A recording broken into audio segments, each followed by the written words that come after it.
No one can dispute that the death toll in Gaza has been staggering. The Palestinian death toll has surpassed 10,000. Now surpassed 20,000 people. More than 30,000 Palestinians have been killed. But a UN agency has created confusion over the number of women and children killed. After these posts 2 days apart with very different numbers for women and children dead in the fighting. If the UN can suddenly drop the estimate of innocent lives lost by almost half, then even those latest figures might not be accurate. This was quietly swept under the rug. The UN says that's not really what happened.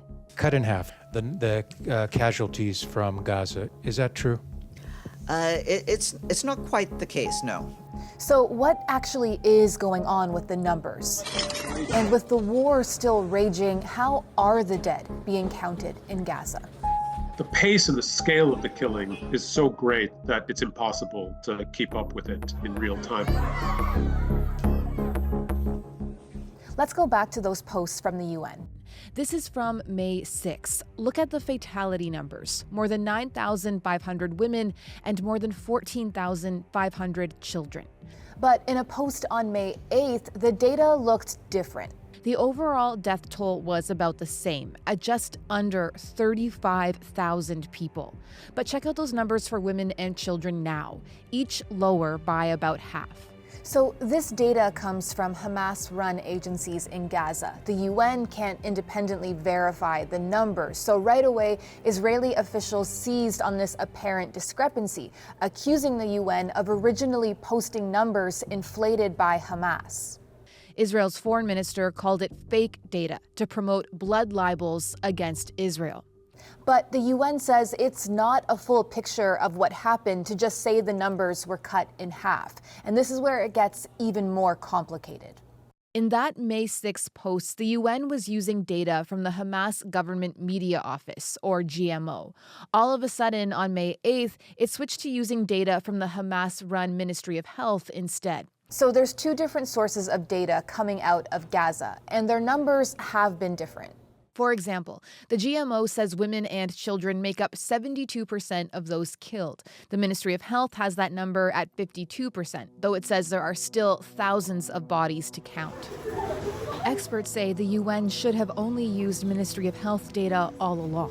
The Ministry of Health information has, in the past, always borne up to be highly accurate. And there's no reason to think that in this case it would not be, other than the fact that the scale of devastation is so huge. Information from the Ministry of Health is not the same as information from the Government Media Office, which is a political department. So in that May 8th post, the UN included the ministry's breakdown for bodies that have been fully identified, more than 24,000 of them. But that count doesn't include, the post says, a reported 10,000 fatalities that still need to be verified. And so then the details of those, which of those are children, which of those are women, that will be reestablished once the full identification process is complete. At the start of the war, Gaza's death toll was based on bodies counted by health ministry officials at hospitals and morgues. But as the fighting intensified, most could no longer function. At the end of the day, these are health professionals who are trying to do their best to record what's going on in the face of very difficult circumstance.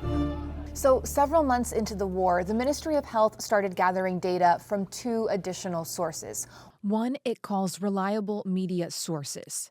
It also has this Google form where people can self-report the deaths of their loved ones. Obviously, the numbers that are with full documentation are the most credible, but given the number of bombs the Israeli government has dropped, the number of people identified is likely a dramatic undercount.